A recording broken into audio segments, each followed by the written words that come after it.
Question లేదండి, నేను కాదండి, ఈ రాష్ట్రంలో ప్రజలు కాదు, ప్రపంచంలో దేశంలో ఎవరు కూడా నమ్మే పరిస్థితి లేదు. రైట్ రైట్ శివశంకర్ గారు, సో మొత్తానికి ప్రమాణాన్ని చెయ్యకపోతే చేయలేదన్నారు, చేస్తే నమ్మట్లేదు, ఎట్లా?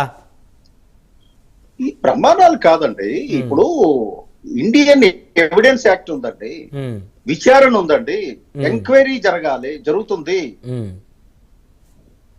ఈయన ముందు కాలకు బంధం వేసేటట్టు ఒక్క విషయం బ్రహ్మనాయుడు గారు క్లియర్ కట్ గా చెప్తాను. సిపాయిల తిరుగుబాటు ఎందుకు వచ్చిందండి? తోటాల్లో పంది కొవ్వు వాడారా దీని మీద తిరుగుబాటు వచ్చిందండి. అవును, అది హిందువుల తాలూకా మనోభావాలు, వాళ్ళ ఈ పరిస్థితి. అయితే ఇందాక రాజశేఖర్ అన్న మాట్లాడింది నేను విన్నాను అంతా ఆద్యంతం. కాకపోతే ఆయన చాలా మంచోడు, ఆయన గంజాయి వనంలో తులసి మొక్క లాంటి ఏం చేయడం పాపం. ఆయన చూస్తే నాకు బాధేస్తుంటది, ఎందుకంటే వాళ్ళని సమర్థించాలి, ఆయన విధి ఆ రెస్పాన్సిబిలిటీని బాగా ఇచ్చేస్తారు. సో వారిని కూడా లాగేసుకునే ప్రయత్నం చేస్తున్నారండి జనసేన వాళ్ళు. కానీ ఆయన లేదు, ఆయన అంటే నాకు పర్సనల్ గా గౌరవం అండి. కానీ ఆయన కూడా విద్యుత్ కోల్పోతున్నాడు అప్పుడప్పుడు. ఎందుకంటే నేషనల్ డైరీ డెవలప్మెంట్ బోర్డ్ అది కేంద్ర సంస్థది, అది ఇచ్చిన రిపోర్ట్ ని కూడా ఆయన ఆక్షేపణ చేయడం నాకు ఒకంత ఆశ్చర్యం జరిగింది, ఆశ్చర్యం ఇస్తుంది. మనం ఏమిటి అంటే ప్రమాణాలు చేశాం కదా అని ఎవిడెన్స్లన్నీ మాఫీ అయిపోవండి. అవును, తప్పు చేశారు వీళ్ళు మనోభావాలతో హిందూ మతంలో జోక్యం చేస్తారు. ఇంకోటి కూడా ఉంది ఇక్కడ శివశంకర్ గారు, ఒకవేళ వారికి తెలియకుండా జరిగి ఉండొచ్చు, తెలియకుండా ఇది బ్రహ్మనాయుడు గారు మీరు చూస్తుంటే వాళ్ళు సపోర్ట్ చేస్తున్నట్టున్నది, ఇది కరెక్ట్ కాదు. తెలియకుండా జరిగితే అది ఎక్కడ తేలాలి? విచారణలో తేలాలి. అవును, ప్రైమ్ నేను డిబేట్ లో తేలుతుంది.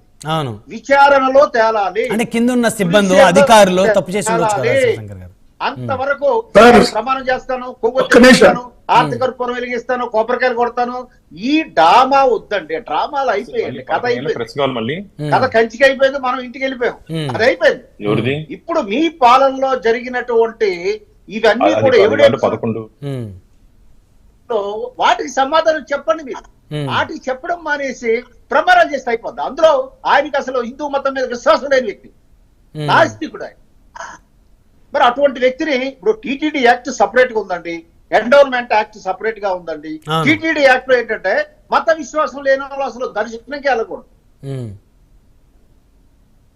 అన్య మతస్థులు ఎవరైనా చేయొచ్చు, కానీ వాళ్ళు సర్టిఫై చేయాలి. నేను ఈ తిరుపతి బాలాజీ విషయంలో నేను నమ్ముతున్నానని సర్టిఫికేట్ ఇవ్వాలి. అబ్దుల్ కలాం గారు ఇచ్చారు, సోనియా గాంధీ గారు. శివశంకర్ గారు, ఇప్పుడు కొత్తగా ఏర్పడేటువంటి చరిత్ర, ఇప్పుడు కొత్తగా ఎన్నుకునేటువంటి టీటీడీ చైర్మన్ కానీ లేకపోతే ధర్మకర్తల మండల సభ్యులను కానీ ప్రతి ఒక్కరిని కూడా ఖచ్చితంగా వారిని, వారి కుటుంబాల్లో వారి భార్య బిడ్డ వారి హిందూ మతాన్ని ఆచరిస్తున్నారా లేదా, భగవంతుడు అంటే వారికి ఎంతో కొంత భగవంతుడి మీద భక్తి ఉందా లేదా, వారి మీద ఏమైనా క్రిమినల్ ఆరోపణలు కానీ కేసులు కానీ ఉన్నాయో పూర్తిగా వెరిఫై చేసిన తర్వాతే ఈ ప్రభుత్వము, ఇప్పుడున్నటువంటి మీ ప్రభుత్వం ఏదైతే ఉందో ఇక టీటీడీకి సంబంధించినటువంటి పదవులు ఇవ్వాల్సినటువంటి అవసరం అయితే ఖచ్చితంగా ఉంది. అది జరుగుతుంది చూడండి, మీరు ఏదైతే చెప్పారో అదే జరుగుతుంది ఖచ్చితంగా. ఈ ప్రభుత్వం తాలూకా ఆలోచన విధానం అంతా కూడా టీటీడీ బోర్డు అపాయింట్మెంట్ లోనే తెలుస్తుంది. వాళ్ళ ఆలోచన విధానం గతంలో వాళ్ళు అపాయింట్ చేసిన బోర్డు ఇప్పుడు తెలుస్తుంది. తిరబోతు రుచి ఏం అడగండి రాజశేఖర్ అన్న, మీకు తెలుస్తుంది అంతా కూడా. ఎలా ఆ కూర్పు, ఆ అనౌన్స్మెంట్ బట్టే ప్రతి ఒక్కరికి అర్థమవుతుంది.